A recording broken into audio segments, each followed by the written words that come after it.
Alhamdulillah, wassalatu wassalamu ala rasulillah. Segala puji dan puja kehadirat Allah subhanahu wa ta'ala, juga salawat dan taslim kepada Nabi besar Muhammad sallallahu alaihi wa ala alihi wa sahbihi wasallam. Saudara seiman, semoga seluruh amal-amal soleh yang pernah kita kerjakan, yang sedang kita kerjakan, juga yang akan kita kerjakan sampai menjelang ajal datang nanti diterima dengan pahala yang sempurna. Dan semoga semua dosa-dosa yang pernah kita kerjakan, besar ataupun kecil, sengaja tidak sengaja, samar ataupun nyata, semuanya dimaafkan oleh Allah subhanahu wa ta'ala. Dan semoga Allah subhanahu wa ta'ala juga menyatukan kita semua di surga firdausnya tanpa hisab. Allahumma amin. Dan tidak pernah lupa kita doakan juga negara kita akan menjadi negara yang aman, tentram, damai, dan semoga Allah selalu memberikan petunjuk dan hidayahnya kepada para pemimpin agar berlaku adil dan menjalankan tugas-tugas mereka dengan baik. Dan semoga Allah membalas sebaik-baik balasan bagi para orang-orang yang telah melakukan kebaikan bagi seluruh penduduk Indonesia, bagi negara dan juga bagi agama. Serta juga semoga Allah menjadikan kita masyarakat yang selalu patuh dan mendukung dengan doa-doa yang positif agar semua program berjalan dengan baik. Allahumma amin. Teman-teman sekalian, kita melanjutkan seperti biasa di Rabu siang hari pukul 13.00 waktu Indonesia Barat. Bedah buku kita Riyadhus Shalihin tulisan Imam Nawawi rahimahullah. Dan pada siang ini kita akan masuk ke bab 71 tentang bab tawadhu, merendah diri kepada orang-orang mukmin. Dalil pertama yang diangkat oleh Imam Nawawi rahimahullah adalah firman Allah subhanahu wa ta'ala dalam surah Asy-Syu'ara ayat 215 yang bunyinya, "Wakhfid janahaka liman ittaba'aka minal mu'minin." Wakhfid janahaka liman ittaba'aka minal mu'minin. Dan rendahkanlah dirimu terhadap orang-orang yang beriman yang mengikutimu. Baik teman-teman sekalian, seperti biasa, setiap kali kita membahas sebuah bab baru, kami akan lebih dalam dulu memberikan penjelasan tentang masalah bab itu. Tawadhu, teman-teman sekalian, adalah bahasa Arab yang terjemahan bahasa Indonesia adalah merendah diri karena Allah subhanahu wa ta'ala. Jadi bukan menghinakan diri ya, tapi merendah. Artinya tidak menjadikan kelebihan yang sedang Allah subhanahu wa ta'ala berikan kepada kita, apakah itu kelebihan fisik, paras wajah, intinya tubuh, ciptaan kita di fisik. Kemudian juga kelebihan mungkin materi, ya, harta, kelebihan kedudukan, ya. Kemudian ya, jenjang pendidikan, titel, dan seterusnya. Bukan dijadikan sebagai ajang untuk sombong, tetapi justru makin membuat orang itu seperti padi. Makin berisi, maka makin menunduk. Artinya dia tidak jadikan sebagai ajang untuk sombong. Malah dia makin mendekatkan diri kepada Allah subhanahu wa ta'ala. Makin dia membantu orang-orang lain. Dia menyebarluaskan pengetahuan dan ilmu yang dia miliki. Sehingga bermanfaat. Nah, ini namanya tawadhu. Pernah ditanya Imam Hasan Basri rahimahullah, pada saat ulama-ulama kota Basra ketemu, pada saat itu kota Basra salah satu kota di Irak tentunya, dan dikenal Imam Hasan Basri adalah imam kota Basra, bahkan imam muslimin pada saat itu, atau ulama besar, pemimpin para ulama. Di masa itu mereka ada pertemuan khusus para ulama, mereka berkumpul lalu mereka membahas masalah-masalah yang mereka anggap penting, yang akhirnya bisa memberikan jawaban kepada umat pada saat umat bertanya. Dan kadang-kadang mereka membahas definisi yang mungkin definisi itu bagi sebagian orang-orang awam tidak penting. Mohon maaf. Tapi bagi para ulama penting. Dibahaslah pada saat itu tentang definisi tawadhu. Apa itu tawadhu? Hampir semua kalangan ulama yang hadir memberikan definisi yang mereka fahami. Tawadhu itu ini, tawadhu itu. Sampai akhirnya terakhir datang ke giliran Hasan Basri rahimahullah. Mereka mengatakan, sesungguhnya kami semua sudah menyampaikan pendapat kami. Tinggal Anda. Bagaimana pendapat Anda tentang tawadhu? Maka kata Hasan Basri rahimahullah, kalian sudah memberikan definisi yang cukup banyak. Tapi kalau kalian ingin mendengarkan dari aku, jangan kalian melihat seorang muslim pun di hadapan kalian, kecuali kalian menanamkan dalam diri kalian kalau dia lebih baik daripada kamu. Atau daripada dirimu. Ini sebuah definisi yang sederhana dan langsung ya masuk ke poin bahasannya. Maksudnya tawadhu adalah di saat kita melihat siapapun di depan kita, jangan pernah dianggap remeh. Jangan hanya karena misalnya paras wajahnya, postur tubuhnya, warna kulitnya, atau apa saja dari diri orang tersebut kita anggap ya, atau kita jatuhkan dia, atau kita menghina dia, tapi kita menganggap dia lebih baik daripada kita. Kalau orang itu lebih tua, kita bisa menanamkan dalam diri kita, dia lebih tua, lebih banyak amal solehnya. Kalau dia lebih muda, kita mengatakan bahwasanya dia lebih muda, lebih sedikit dosanya. Sehingga kita selalu berada di sifat tawadhu ini. Nah, ini gambaran tentang judul kita. Dan ini bagian daripada akhlak yang mulia dalam Islam. Bagaimana seseorang makin tinggi titel akademiknya, makin melimpah hartanya, makin sempurna fisiknya, makin kelebihan yang cukup banyak, makin membuat dia merendah, makin membuat dia berbagi kepada orang lain, makin membuat dia berbaur dengan manusia, bersabar dengan gangguan-gangguan mereka. Nah, ini namanya tawadhu, ya. Dan ayat pertama tadi yang diangkat oleh Imam Nawawi rahimahullah adalah bagaimana perintah Allah Subhanahu wa taala kepada nabinya Muhammad sallallahu alaihi wasallam. Beliau sempurna secara fisik, paras wajah, ya, sempurna. Lebih tampan daripada Nabi Yusuf alaihissalam, ya. Badannya kekar, kuat. Allah Subhanahu wa taala berikan setiap nabi-nabi kekuatan 10 orang laki-laki. Beliau pemberani, punya sifat-sifat yang mulia, ya. Di kancah peperangan beliau terlibat memotivasi kaum muslimin, bahkan beliau terlibat dalam peperangan tersebut.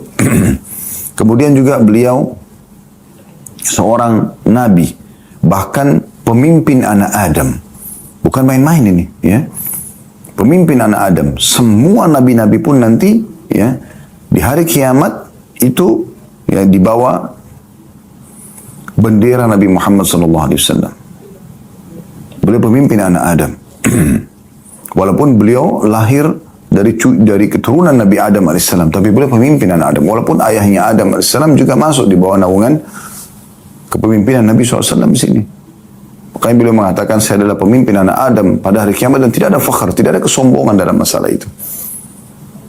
Kemudian juga beliau seorang raja, ya. Beliau memiliki beberapa orang istri, beliau memiliki keturunan, beliau memiliki harta. Tapi tidak pernah ditemukan Nabi SAW sombong.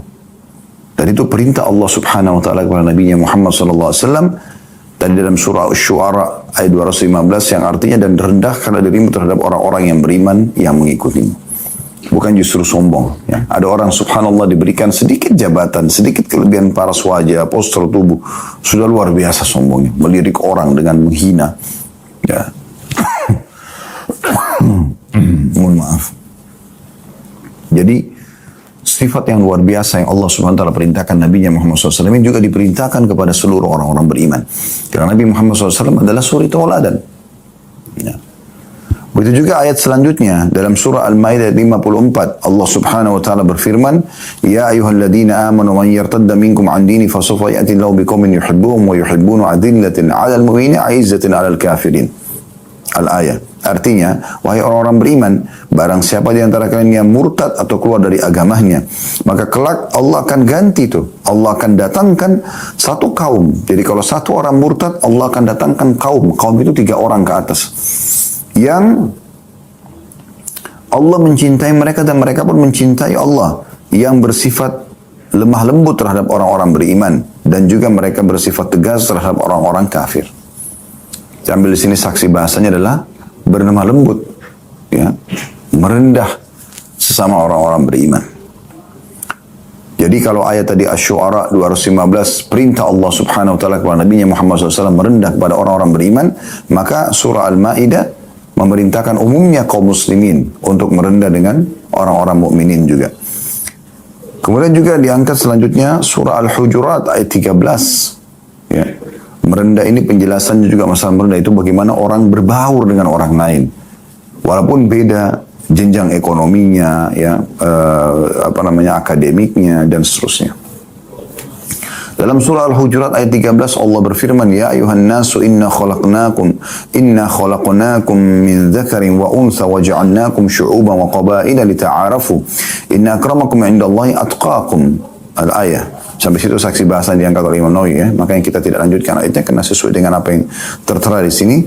Wahai sekalian manusia, sesungguhnya kami telah menciptakan kalian dari seorang laki-laki dan seorang perempuan, kemudian kami jadikan kalian berbangsa-bangsa dan bersuku-suku agar kalian saling kenal mengenal. Sesungguhnya yang paling mulia di antara kalian di sisi Allah adalah orang yang paling bertakwa. Orang yang paling bertakwa.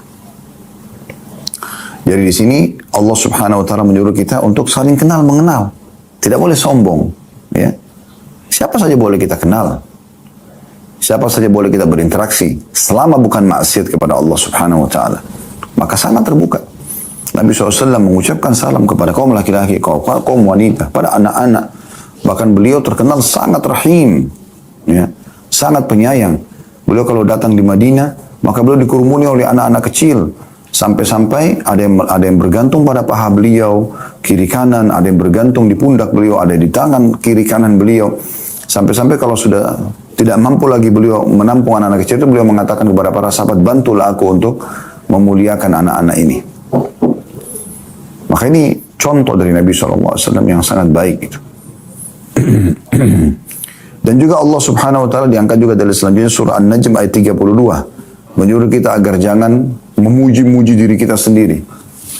Kita berusaha, kita beristihad, kita berikan yang terbaik. Udah, selebihnya Allah Subhanahu wa taala yang menilai itu. Jadi tidak perlu kita menilai diri kita. Saya dan saya, aku dan aku, itu tidak ada dalam Islam. Tidak perlu. Tunjukkan kualitasmu, berikan manfaat kepada orang lain, maka itu sudah cukup. Ya. Sebagaimana Allah sebutkan dalam surah An-Najm ayat 32.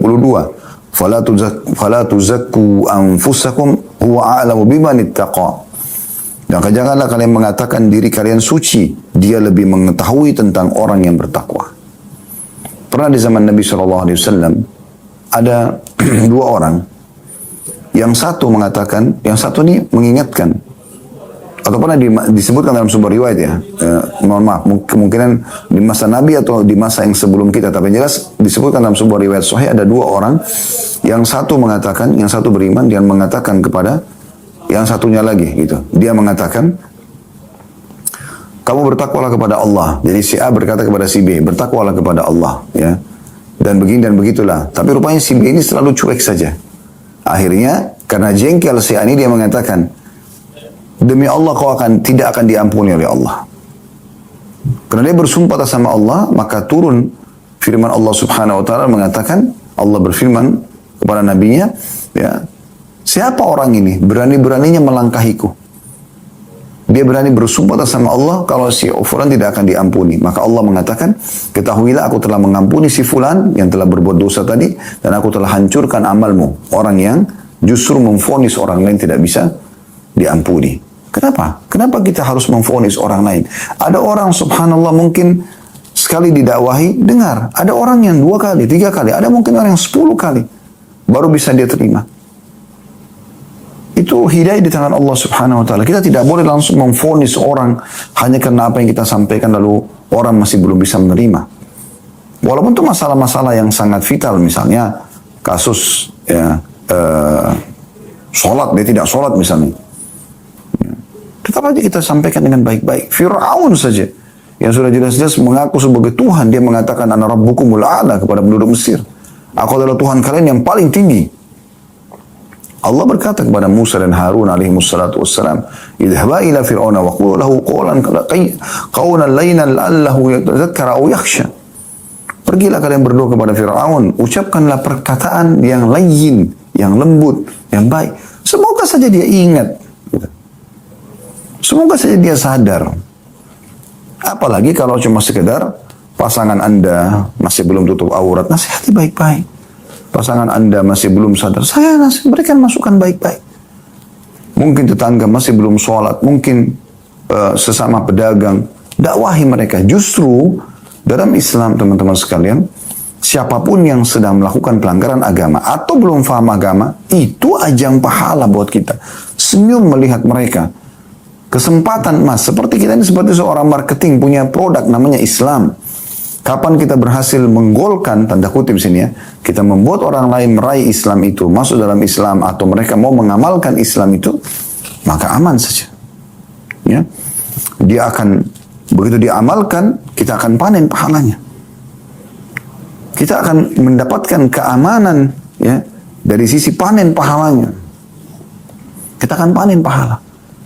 Jadi jangan justru begitu ketemu orang yang kita lihat pertama adalah kekurangannya, sehingga yang kita tahu adalah kekurangan orang lain saja. Kekurangan orang lain, pelanggaran orang lain justru ajang pahala buat kita.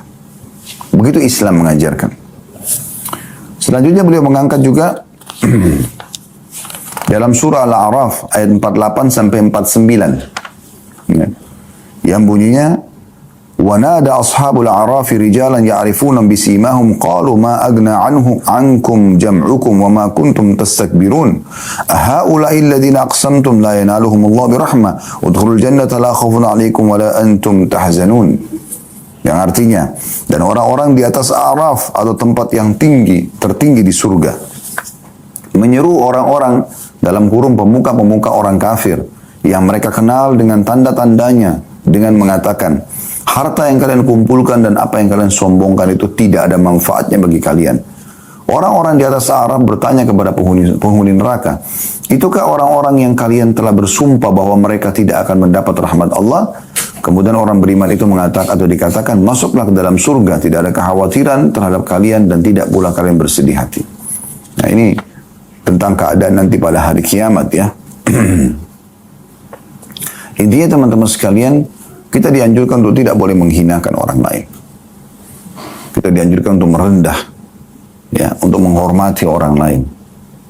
Dan subhanallah, bisa saja kelembutan itu, kesopanan, kesantunan, justru menjadi ajang dakwah yang sangat kuat.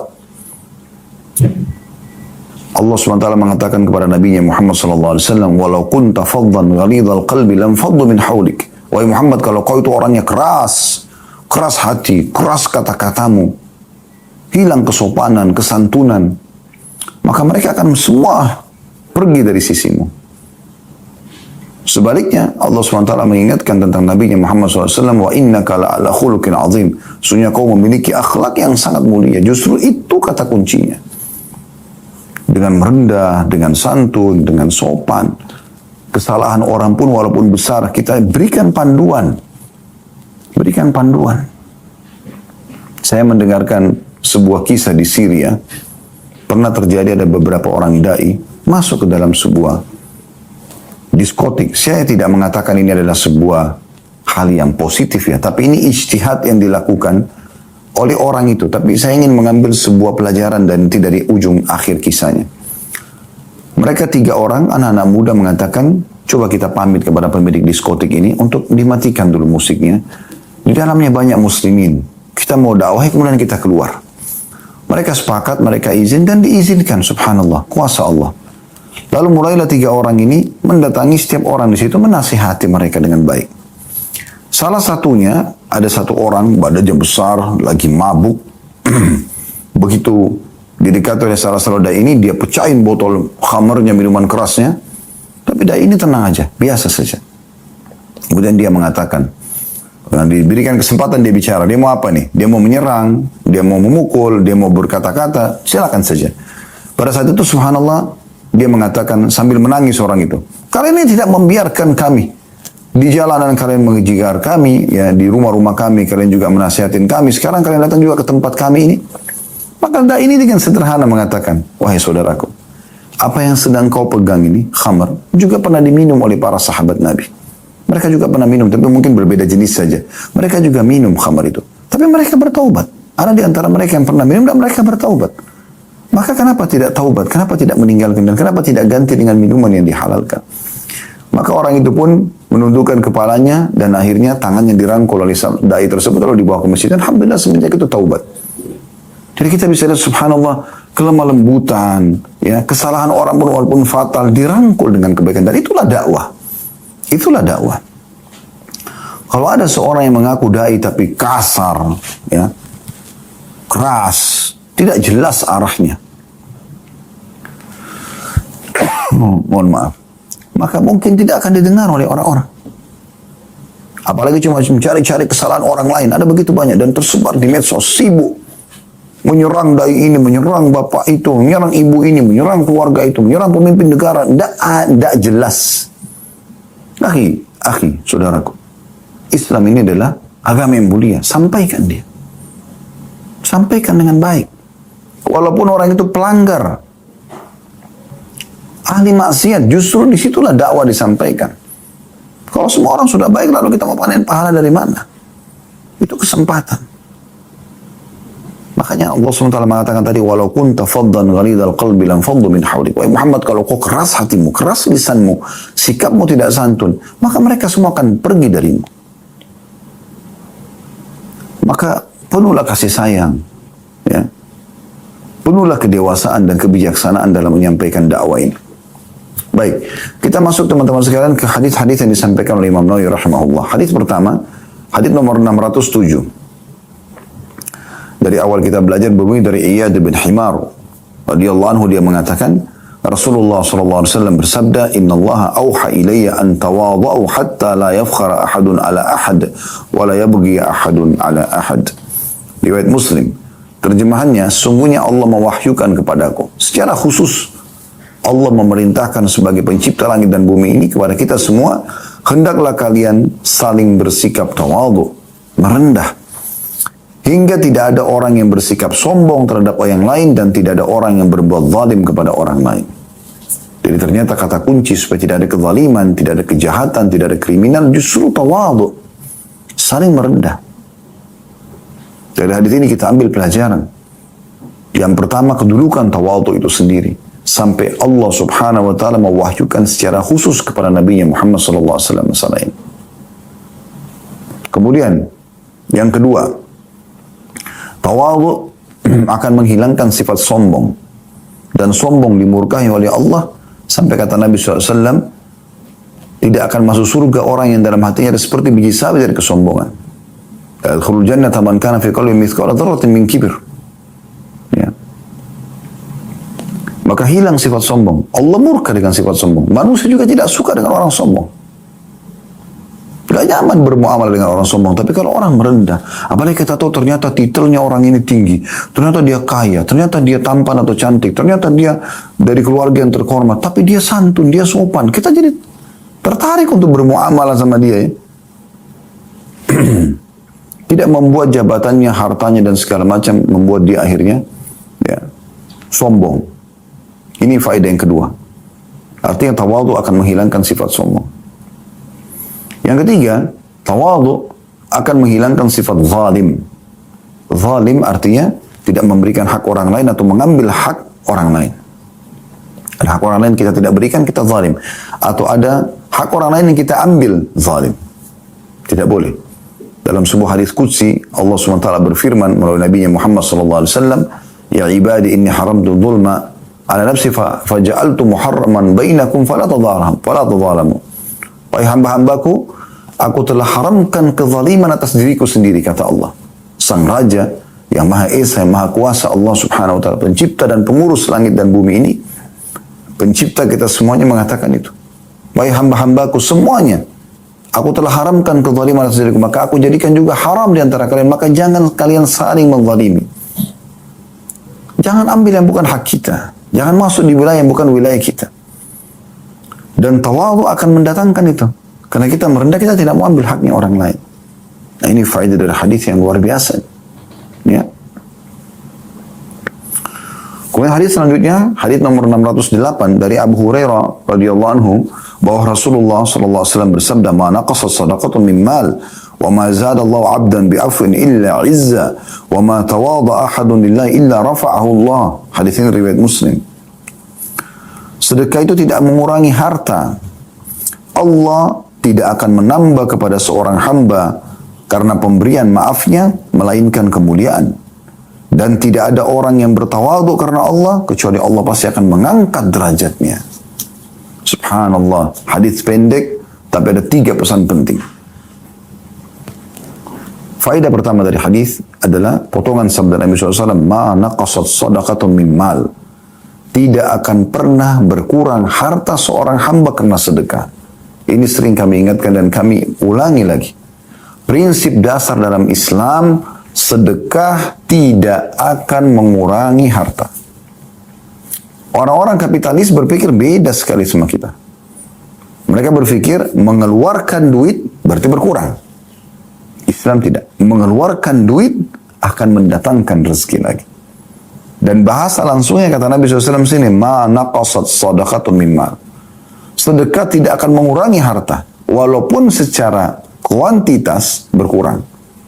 Misal, Anda punya uang 1 juta, Anda sedekahkan 500.000. Hitung-hitungan manusia, berarti sisa 500.000 uangnya. Tapi hitungan di sisi Allah tidak seperti itu. Itu tidak menguranginya sama sekali. Karena 500.000 itu sedang Anda investasikan untuk Anda bawa ke akhirat sana. Sebagaimana perkataan Fudail bin Iyad rahimahullah. Mohon maaf. Saya masih batuk dari alami. Subhanallah. Semoga Allah sembuhkan. Kata Fudail bin Iyad rahimahullah pada saat dia membagi-bagikan hadiahnya kepada orang-orang. Beliau senyum lebar lalu beliau mengatakan, lihatlah orang-orang ini membawa amal-amal soleh kami ketimbangan amal kami tanpa upah sedikit pun. Secara zahir, mereka ambil baju itu, makanan itu, uang itu, mobil itu, kendaraan itu diambil sama dia. Oke, sama orang yang kita berikan. Tapi sebenarnya nilainya nilainya sedang dibawa ketimbangan amal kita. Kita akan dapat itu. Jadi memang harus melalui perantara mereka baru bisa kita dapat di timbangan amal kita hari kiamat. Jadi tidak berkurang. Justru sebaliknya. Apa yang kita sedekahkan tadi di akhirat kita akan dapat nilainya. Dan di dunia kita akan dapat gantinya. Allah SWT mengatakan dalam Al-Quran. Man ja'a bil hasanati falahu asyru amsalihha. Siapa yang melakukan satu kebaikan Allah akan lipat gandakan balasannya menjadi 10 kali lipat. Allah akan berikan balasannya. Tidak mungkin orang sedekah Allah tidak ganti. Mustahil. Itulah yang disebutkan dalam hadis Bukhari. Kata Nabi SAW, kalau tiba di pagi hari, ya, setiap tiba pagi hari, anak Adam, ya, atau setiap pagi hari, atau setiap pagi lah tepatnya, setiap pagi hari, yang anak Adam hidup padanya, ya, kecuali ada malaikat Allah turunkan 2. Yang satu mengatakan, ya Allah lapangkan rezeki orang yang bersedekah. Sedekah akan didapatkan 2 malaikat itu, lapang rezeki. Dan yang satu mengatakan, ya Allah binasakan, hancurkan orang yang bakhil. Dan kata Ibnu Hajar rahimahullah, maksudnya di sini adalah hancurkan jiwanya, dirinya dan hancurkan hartanya. Begitulah Islam mengajarkan. Sedekah, pakai resep ini, mau kaya, mau sehat, mau keluar dari permasalahan Anda, ya, mau lebih bahagia, sedekah. Itu kuncinya. Kata Nabi SAW, as-sadaqatu tudfi'u ghadabur Rabb. Sedekah akan menghilangkan murkahnya Allah. Wa tadfu an mitati su, dan bisa menolak mati yang buruk. Jadi luar biasa, ya. Faedah-faedah sedekah itu sangat banyak. Anda bisa kembali ke surah Al-Baqarah surah nomor 2 ayat 261 sampai 274. Ini sudah pernah kita bacakan, ya, tentang keutamaan sedekah itu sendiri. Dari sedekah. Kunci kaya, kunci bahagia, solusi dari permasalahan sedekah. Kemudian yang kedua, pesan Nabi SAW ini faedah yang kedua dari hadis, wa ma zadallahu 'abdan bi'afwin illa wa ma zadallahu 'abdan bi'afwin illa izza. Dan tidak akan menambah kepada seorang hamba karena pemberian maafnya melainkan kemuliaan. Ini lagi satu resep dalam Islam yang luar biasa. Tidak ada Anda temukan di komunitas manapun kecuali muslimin ini. Maafkan, maafkan. Kata Nabi SAW, tidak akan pernah menambah sifat maafnya seseorang kecuali kemuliaan. Mulia di sisi Allah, mulia di sisi manusia itu sendiri. Dan aman dari dendam, aman dari dengki, aman dari gengsi, aman semua. Kalau orang buat salah, datang maafin saya. Ya silakan, saya sudah maafkan. Raih pahala Allah, raih juga hatinya orang itu. Semua orang buat salah, gitu kan? Semua orang buat salah, tidak ada masalah. Jangan bilang, oh tapi kan saya sudah pernah disakiti. Ya, tidak penting itu. Itu kan pembersihan. Semua yang pernah terjadi dalam hidup kita, saudaraku seiman, akan menjadi pembersihan dosa kita. Apa masalahnya? Maafkan. Diridhoi Allah, diridhoi juga oleh manusia. Dan yang ketiga, ini saksi bahasan kita. Faedah yang kita dari hadis ini saksi bahasan. Wa ma tawadha ahadun lillahi illa rafa'ahullah. Dan tidak ada orang yang bertawadu karena Allah kecuali Allah akan mengangkat derajatnya. Jadi subhanallah, makin kita merendah makin diangkat derajat. Mau tinggi derajatnya di dunia, ya, baik di jabatannya, ya, di tempat kerjanya, di keluarganya. Mau mulia, Allah tinggikan derajatnya. Di akhirat juga tinggi derajatnya, merendah. Jangan sombong. Jangan selalu sibuk. Gitu. Banggakan titelnya, banggakan hartanya, banggakan fisiknya. Kan nyaman itu kita kalau berteman sama orang tampan, cantik, tapi santun, ramah. Nyaman kan? Lisannya santun. Daripada orang yang cantik gagah tapi lisannya tajam. Orang hanya datang untuk masalah tertentu, selesai, habis itu orang pergi. Lalu untuk apa teman-teman sekalian? Nyombongkan diri untuk apa? Di sini sudah dijelaskan Nabi SAW dan dipastikan tidak ada orang yang merendah karena Allah kecuali pasti Allah akan angkat derajatnya. Di akhirat derajat yang sangat tinggi. Tawadhu salah satu sifat akhlak yang mulia. Kata Nabi SAW, sungguhnya Allah akan mengangkat derajat seorang hamba di surga ke derajat orang yang sibuk dengan puasa dan sholat malam hanya karena akhlaknya yang mulia. Salah satunya adalah tawadhu. Dan ini baik sekali. Kenapa kita tidak amalkan? Dan inilah isi daripada bab kita. Hadis nomor 609 berbunyi dari Anas radhiyallahu anhu, ini hadis selanjutnya. Annahu marra ala sibyanin fasallam alaihim wa qala kana an-nabiy sallallahu alaihi wasallam yaf'alu. Hadis riwayat Bukhari Muslim. Bahwasanya Anas radhiyallahu anhu melewati anak-anak kecil lalu beliau mengucapkan salam kepada anak-anak kecil itu. Dan beliau berkata, Nabi SAW biasa melakukannya. Anak-anak kecil, Assalamualaikum, sakit terus apa? Ya, ramah. Bukan berarti karena orang dewasa, hanya anak-anak bukan level saya. Nah, salam. Tegur mereka.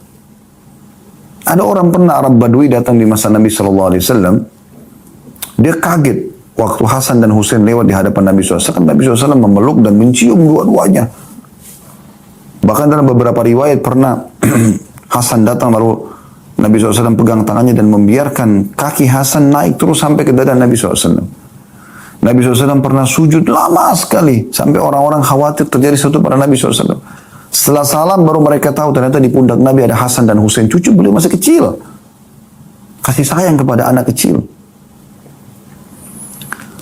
Riwayat tadi yang pertama, Nabi SAW pernah lewat Hasan dan Husain lalu beliau memeluk dan menciumnya. Lalu ada satu sahabat, orang Badui, dia mengatakan, apakah kalian mencium anak-anak kalian? Saya punya 10 orang anak, belum ada saya cium sekalipun. Kata Nabi SAW, saya mau buat apa lagi kalau Allah sudah mengangkat rasa kasih sayang dari hatimu. Subhanallah. Sayangi mereka. Berapa banyak ayah atau ibu tidak sibuk dengan anak-anaknya, sibuk dengan prestasinya di luar sana. Lupa kalau anak-anaknya itu adalah amanah dari sisi Allah SWT. Itu aset amal jariahnya mereka. Anak-anak kecil jangan cuma tahu dimarahin. Mereka lari-lari di masjid, Ustaz. Iya, memang alamnya. Nasihati baik-baik. Carikan kesibukan. Kenapa manajemen masjid tidak buatkan tempat khusus buat mereka duduk dan mereka bermain? Ada satu guru datang mengajarkan mereka hal yang positif. Huruf hijaiyah, ajarkan doa-doa, buatkan cerita yang benar tentang seorang sahabat atau sahabiat Nabi. Jadi mereka ambil pelajaran. Daripada mereka dimarahin,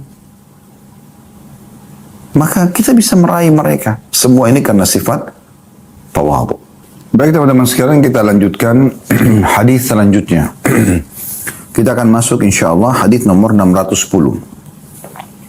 Setelah tadi, Anda kalau masih ingat, kita membahas hadis yang terakhir 609, bahwasanya Anas radhiyallahu anhu mengatakan, atau beliau setiap kali melewati anak kecil, beliau mengucapkan salam. Dan beliau mengatakan Nabi SAW melakukan itu. Hadis nomor 110, masih dari sahabat yang sama, Anas radhiyallahu anhu, beliau berkata, "In kanatil amatu min ima'il madinati la ta'khudhu bi yadin Nabi sallallahu alaihi wasallam fatantaliqu bihi haitsu sya'at." Sungguh seorang budak wanita dari budak-budak wanita di Madinah menarik tangan Nabi SAW dan dia membawa beliau kemana saja dia suka. Hadis ini diriwayatkan oleh Bukhari. Subhanallah. Anda kalau punya gambaran tentang budak ya, budak itu alhamdulillah di masa kita sudah tidak ada, tapi di masa dulu, budak itu seperti golongan kedua dari kalangan manusia umumnya. Ada istilah orang yang bebas dan orang yang budak ya. Budak ini disebabkan biasanya karena peperangan, lalu kemudian mereka diperjualbelikan di pasar, ya. Atau orang yang dirampok di tengah jalan. Di zaman dulu kan tidak ada keamanan kayak kita sekarang. Sekarang Masya Allah transportasi alhamdulillah di masa kita luar biasa. Kereta api, bus, mobil-mobil, pesawat, semuanya aman. Umumnya ya, walaupun ada kriminal tapi sangat sedikit. Dan bisa menjadi bahan sorotan dunia kalau ada yang melakukan kriminal di jalan sekarang. Tapi masa dulu tidak seperti itu.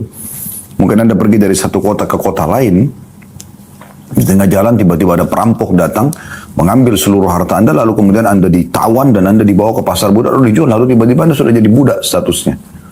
Seperti itu, ya. Jadi mereka ini, solusi dalam Islam adalah dibeli, kemudian dibebaskan. Anda tahu Bilal radhiyallahu anhu dibebaskan oleh Abu Bakar, Suhaib Ar-Rumi, Salman Al-Farisi, banyak sahabat-sahabat Nabi itu akhirnya bebas dari keterbudakan, dibeli, ya, atau dia tebus dirinya. Disilakan dengan mukatib, ya, atau mukatab, mereka membayar diri mereka ke majikan mereka untuk bebas. Intinya seperti itu. Nah, saking merendahnya Nabi SAW, kata Anas radhiyallahu anhu, budak wanita di Madinah yang dianggap pada saat itu golongan kedua, gitu kan? Kalau punya hajat, datang kepada Nabi SAW dan menyampaikan hajatnya dan mengajak Nabi SAW untuk menyelesaikan hajatnya. Dan Nabi SAW penuhi. Coba Anda bayangkan. Ya. Ini budak. Bisa diperjualbelikan. Tapi dia bisa melakukan itu kepada Nabi SAW, raja mereka pada saat itu. Kita subhanallah baru diberikan jabatan sedikit saja, sudah susah ketemu sama orang. Susah tegur sapa sama orang lain. Security-nya begitu banyak. Dan seterusnya. Bukanlah tidak boleh mengamankan diri Anda. Tentu bisa. Tapi ada orang terlalu berlebihan. Sampai-sampai tidak pernah ketemu interaksi dengan kerabatnya pun tidak pernah. Ya. Ketemu sama muslimin pun tidak. Kenapa ini? Apa yang membuat Anda seperti ini? Tidak ada kecuali kesombongan. Ya. Kita tidak bicara kalau seandainya ada orang terancam, mungkin dia akan dibunuh oleh orang lain dan segala macam, sehingga dia menjaga keamanan dirinya, mungkin itu berbeda. Tapi secara umum ada orang subhanallah tidak mungkin bertemu dengan dia, eksklusif sendiri, penuh dengan kesombongan. Maka ini luar biasa nih, ya. Jauh sekali dari akhlak Islam kalau dia seorang muslim. Kemudian non-muslim itu kita tidak bahas, karena kita sedang bahas tentang masalah materi agama kita, agama Islam. Dari hadis ini kita ambil pelajaran bagaimana tawadhu'nya Nabi SAW. Sampai seorang budak wanita pun di Madinah bisa mengajak Nabi SAW untuk memecahkan perkaranya. Sampai disebutkan dalam sebuah riwayat yang lain, bahwasanya seorang budak wanita pernah mengeluhkan majikannya kepada Nabi SAW dan Nabi ikut ke majikannya untuk memecahkan permasalahan yang sedang terjadi di antara mereka. Ini pelajaran luar biasa dari hadis tawadhu'nya Nabi SAW. Dan pelajaran yang kedua adalah bagaimana muslimin harus menjadikan Nabi SAW sebagai suri tauladan dan merendah satu sama yang lain. Hadis selanjutnya 611 dari Aswad bin Yazid radhiyallahu anhu, beliau berkata, "Su'ilat Aisyatu radhiyallahu anha ma kana an-nabiy sallallahu alaihi wasallam yasna'u fi baitihi." Qalat, "Kana yakunu fi mihnati ahlihi, yani khidmati ahlihi, fa idza hadarat as-salah kharaja ila as-salah." Aisyah radhiyallahu anha ditanya tentang apa yang dilakukan oleh Nabi SAW di rumahnya. Aisyah berkata radhiyallahu anha, beliau itu melakukan pekerjaan keluarganya. Maksudnya membantu istrinya. Dan apabila telah masuk waktu sholat, beliau segera keluar menuju sholat. Apa maknanya hadis ini? Faedah pertama dari hadis, langsung saja kita masuk. Tawadhu'nya Nabi SAW. Bukan berarti karena beliau seorang nabi, seorang suami, seorang raja, kemudian sama sekali tidak membantu pekerjaan keluarganya. Kalau ada yang bisa dibantu, bantu saja. Apa yang salah gitu? Walaupun laki-laki umumnya memang harusnya dilayani, ya begitu. Tapi mungkin ada waktu-waktu tertentu, di saat memang istrinya tidak memungkinkan menyelesaikan sendiri, maka dia ikut terlibat. Kalau mungkin di masa kita sekarang, dia meringankan urusan istrinya. Dengan menyiapkan misalnya pembantu rumah tangga, itu termasuk jenis bantuan dia. Karena itu harus butuh bayar, dibayar pembantu tersebut, disiapkan tempat misalnya di rumah. Atau mungkin, mohon maaf, atau mungkin dia memenuhi kebutuhan sehingga istrinya tidak butuh lagi ya untuk banyak mengeluarkan energi dan waktu di luar rumah. Sehingga di rumah semuanya ada, kenyamanan, ketentraman, kebutuhan makanan, minuman, pakaian, semuanya ada. Jadi butuh keterlibatan seorang suami pada istrinya. Atau mungkin dia siapkan keamanan, berada di sebuah tempat tinggal yang aman, di komplek perumahan misalnya, ada security, ada untuk keamanan, supaya keluarganya tidak terganggu misalnya. Baik dia sedang keluar bertugas cari nafkah di kotanya, ataupun dia keluar negeri misalnya. Makanya semua bentuk ya kewajiban bagi suami dan keterlibatan dengan istrinya. Kita ambil pelajaran dari hadis 611 yang pertama adalah faedahnya tawadhu Nabi SAW sampai beliau terlibat dalam beberapa pekerjaan yang memang dibutuhkan untuk membantu keluarganya. Yang kedua, pentingnya seorang suami berinteraksi dengan istrinya ya, dalam hal-hal yang bisa memenuhi kebutuhan istri. Tentu sini ada respon balik ya, bagaimana seorang istri nanti juga membalas dengan pelayanan yang maksimal untuk suaminya, gitu kan? Pada saat sudah disiapkan tempat tinggal yang nyaman, transportasi, baik itu dia sewa, baik itu disiapkan biaya untuk bisa dia menggunakan, kalau kayak kita sekarang mungkin transportasi umum atau taksi atau apa saja, atau memang disiapkan kendaraan misalnya. Keterlibatan ini penting sehingga terpenuhilah kebutuhan sang istri. Itu semua dikerjakan karena Allah Subhanahu wa taala. Kemudian yang ketiga, dari hadis ini juga diambil pelajaran bagaimana Nabi SAW ya melakukan itu sebatas ada waktunya, gitu kan, ada kesempatannya. Karena dikatakan di sini beliau membantu keluarganya apa yang bisa dibantu sampai kalau tiba waktu sholat beliau keluar sholat. Artinya memberikan haknya semua. Bukan berarti harus membantu istri sampai hanya sholat di masjid terbengkalai, tidak. Haknya Allah Subhanahu wa taala diberikan. Jadi di saat ada waktu, terlongkan waktu untuk itu. Hadis selanjutnya, hadis 612 dan kita coba insya Allah selesaikan hadis ini ya sampai 616 ya. 612 dari Abu Rifa'ah Tamim bin Usaid radhiyallahu anhu beliau berkata, "Intahaitu ila Rasulillah sallallahu alaihi wasallam huwa yakhutubu faqultu ya Rasulullah, rajulun gharibun jaa yas'alu an dinihi la yadri ma dinuhu fa aqbala alayya Rasulullah sallallahu alaihi wasallam wa taraka khutbatahu hatta intaha ilayya." فأوتي بكرسي فقعد عليه وجعل يعلمني مما علمه الله ثم آتى خطبته فأتم آخرها. Hadis ini riwayat Muslim. Kata Abu Rifa'ah Tamim bin Usaid radhiyallahu anhu, saya tiba di hadapan Rasulullah SAW kemudian beliau sedang berkhutbah. Maka saya katakan, wahai Rasulullah, seorang laki-laki asing telah datang untuk bertanya tentang agamanya. Dia tidak tahu apa agamanya. Maka Rasulullah SAW menghadap kepadaku dan meninggalkan khutbah beliau hingga beliau sampai kepadaku. Lalu beliau diberi kursi. Kemudian beliau duduk dan mulailah beliau mengajariku dari apa yang diajarkan oleh Allah kepada beliau.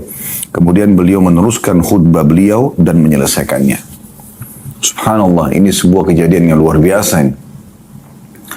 Bagaimana Nabi SAW menjadi suri tauladan yang sangat baik, terutama bagi para da'i, bagi para ayah, bagi para pemimpin. Mohon maaf. Nabi SAW lagi khutbah. Allahu alam, yang kami ketahui sini bukan khutbah Jumat, tapi lagi menyampaikan ya ceramah beliau. Tapi di saat lagi beliau ceramah, ada tiba-tiba orang mengatakan, ya Rasulullah, tepatnya sahabat ini, Abu Rifa'ah.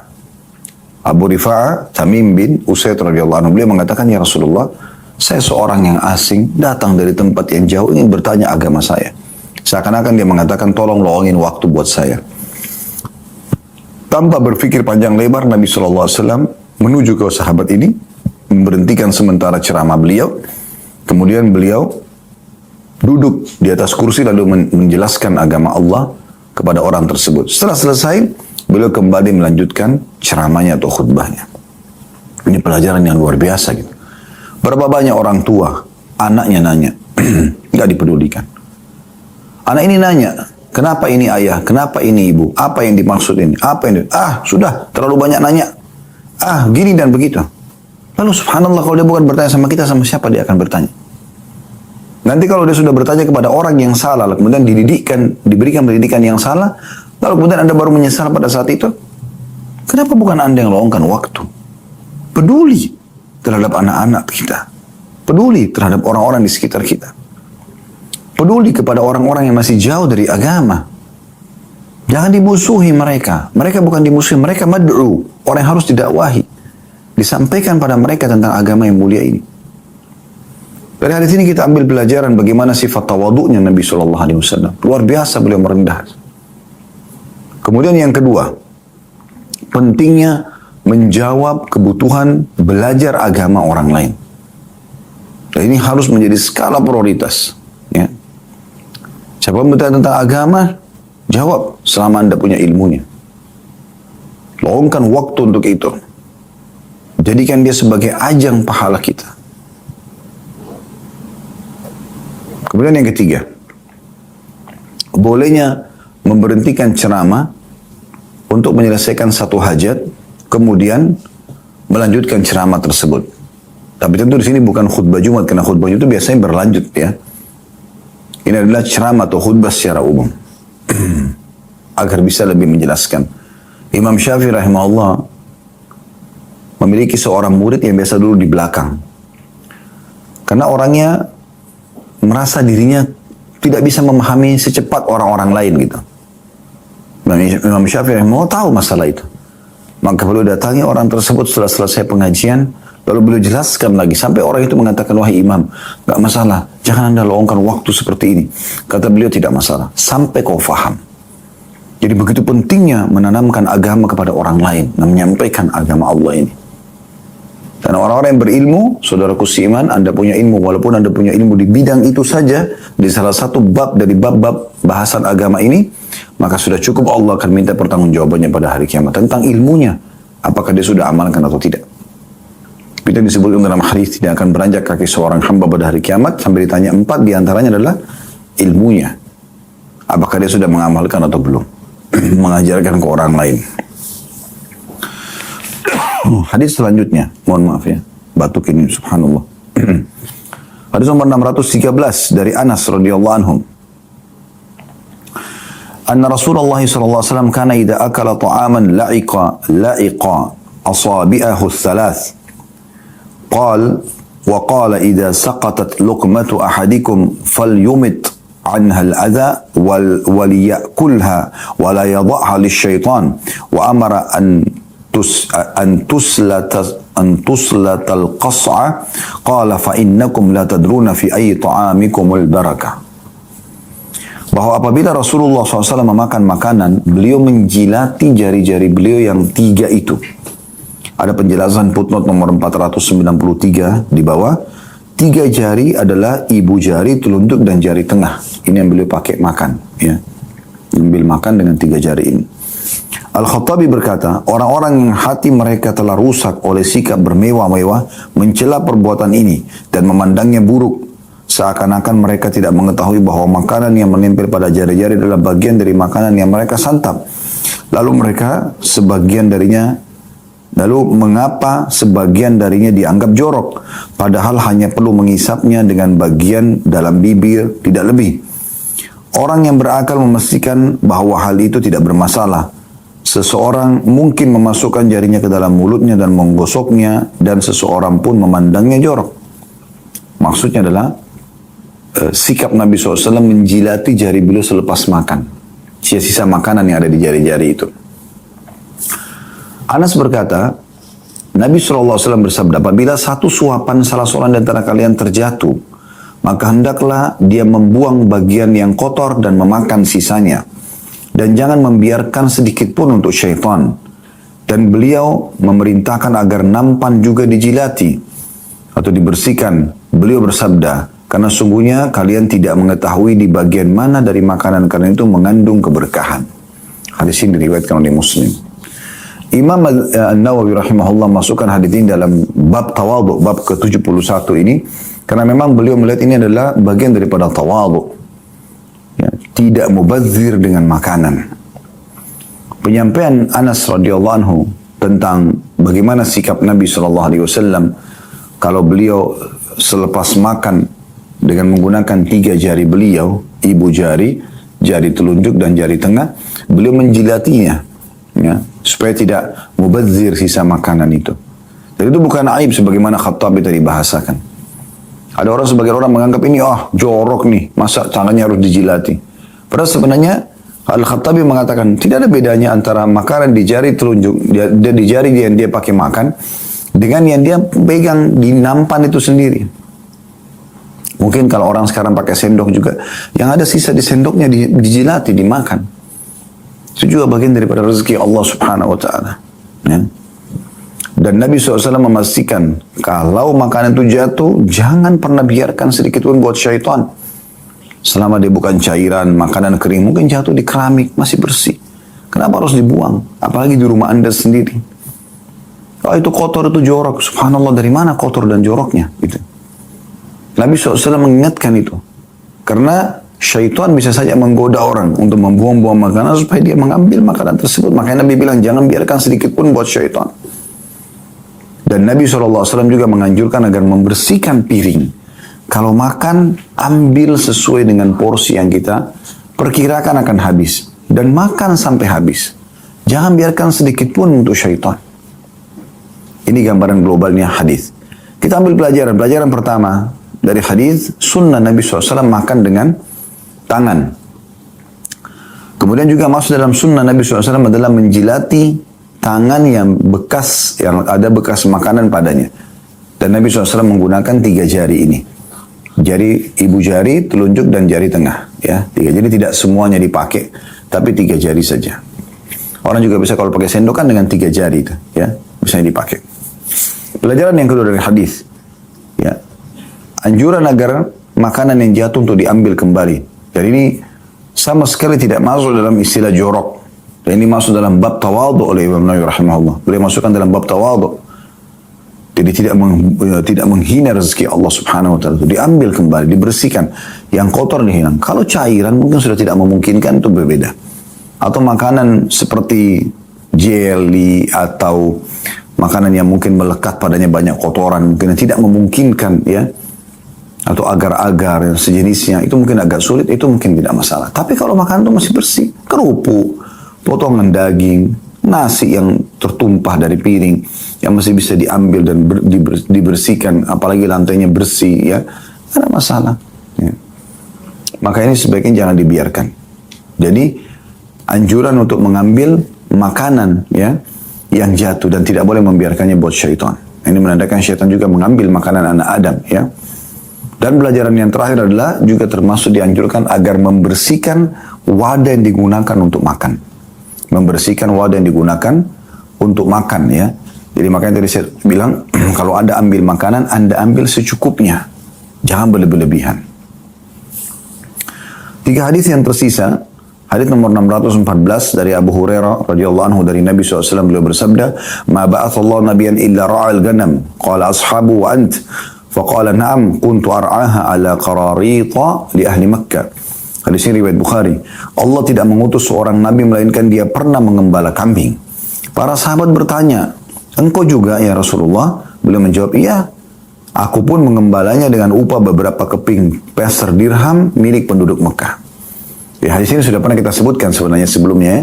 Tapi Imam Nawawi memasukkan lagi di sini dalam bab tawadhu karena memang Nabi SAW tidak merasa itu penghinaan dari profesi beliau sebagai penggembala kambing, dan beliau memastikan semua nabi-nabi pernah menggembala kambing dengan hikmah-hikmah tentunya, ya.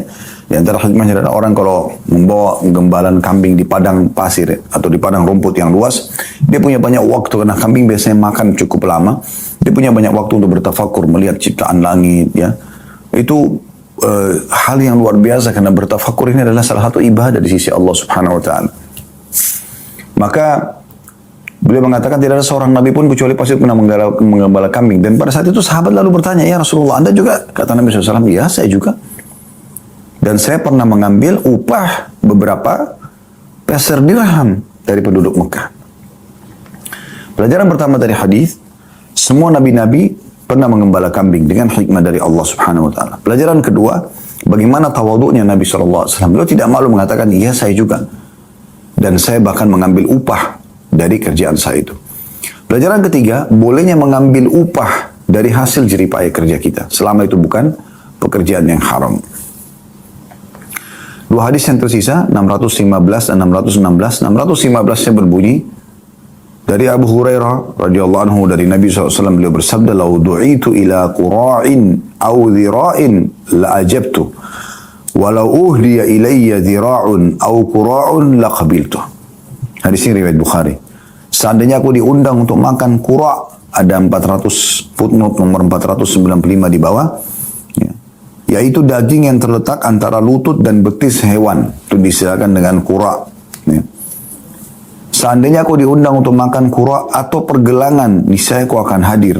Dan seandainya aku dihadiahi pergelangan atau qura', hewan sembelihan, maksudnya tadi daging yang ada di antara dua tulang, paha, lutut dan betis ya,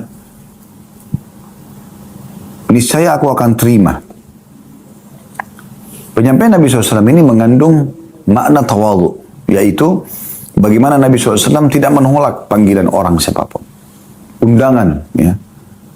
Dan istilah digunakan sini qura' atau pergelangan, biasanya ini jarang dihidangkan ya, jarang dihidangkan. Orang kebanyakan mengambil daerah-daerah daging. Kalau di tulang lutut dan di betis ini biasanya dagingnya dicopotin, kemudian daging dihidangkan. Tapi kalau dengan tulangnya ini jarang sekali. Maknanya apa? Walaupun seperti itu saja, tulang pun dihidangkan, dan aku diundang, aku tetap akan menjawab undangan tersebut. Jadi saking luar biasanya merendahnya beliau sallallahu alaihi wasallam. Ya, semoga Allah mudahkan kita bisa mengamalkan ini, sifat yang luar biasa gitu. Pelajaran pertama dari hadis, bagaimana sifat tawadhu Nabi SAW, dan belum menjadi suri tauladan yang paling tepat dalam masalah ini. Yang kedua, adanya anjuran untuk menjawab undangan kaum muslimin, makan walaupun itu makan sederhana, dalam hal menjawab undangan seorang muslim dan membahagiakan hatinya. Semoga juga dalam hadis Nabi SAW dikatakan, salah satu hak muslim dari muslim adalah menjawab undangannya. Juga dalam hadis yang lain kata Nabi SAW, termasuk amal yang paling Allah cintai adalah memasukkan kegembiraan dalam hati seorang muslim. Kemudian yang ketiga, bolehnya menghidangkan apa saja yang kita mampu untuk tamu. Ya. Istilah perkataan Nabi SAW, walaupun aku diundang untuk makan, untuk mencicipi pergelangan tulang, maka tetap aku akan datang. Artinya kalau orang cuma mampu itu, dia hidangkan apa yang dia mampu. Ini termasuk bab menghormati tamu. Hadis terakhir dalam bab ini 616 dari Anas radhiyallahu anhu, beliau berkata, "Kanat naqatu Rasulillah sallallahu alaihi wasallam al-atba'u la tusbaq aw la takadu tusbaq. Faja'a Arabiyyun ala qa'udin lahu fasabaqaha. Fashaqqa dhalika 'ala al-muslimin hatta 'arafahu. فقال حق على الله ألا يرتفع شيء من الدنيا إلا وضعه." Hadis ini riwayat Bukhari.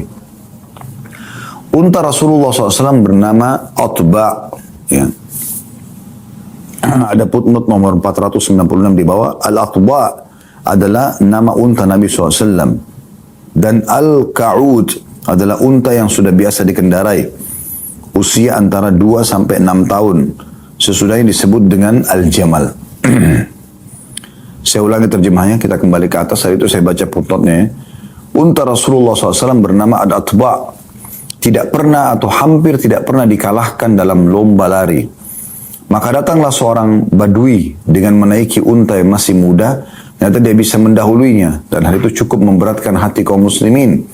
Hingga beliau mengetahui hal itu, maka beliau bersabda, menjadi kepastian bagi Allah bahwa tidak ada sesuatu pun di dunia naik kecuali dia akan merendahkannya. Maksudnya dari hadis ini bahwasanya Nabi SAW ingin memberikan gambaran kepada muslimin. Walaupun untaku ini unta yang kuat, unta yang tidak pernah terkalahkan dalam berlomba, tapi Allah punya cara untuk mendatangkan sosok yang mengalahkannya. Supaya tidak ada orang yang merasa lebih daripada yang lainnya. Dari hadis ini kita ambil pelajaran bahwasanya ada unta Nabi SAW bernama Al-Atba. Ya, Atba, dan ini menandakan Al-Atba ini berarti boleh orang menamakan unta atau kendaraannya atau tunggangannya dengan nama. Nabi SAW memberikan nama itu. Ya. Kemudian yang kedua, bolehnya memperlombakan hewan di sini, unta ya, yang dibahas ini unta. Sebagai bentuk keterampilan. Karena Nabi SAW di sini dikatakan untanya tidak pernah dikala berlomba ya. Kemudian yang ketiga adalah pelajaran tentang masalah tawadhu itu.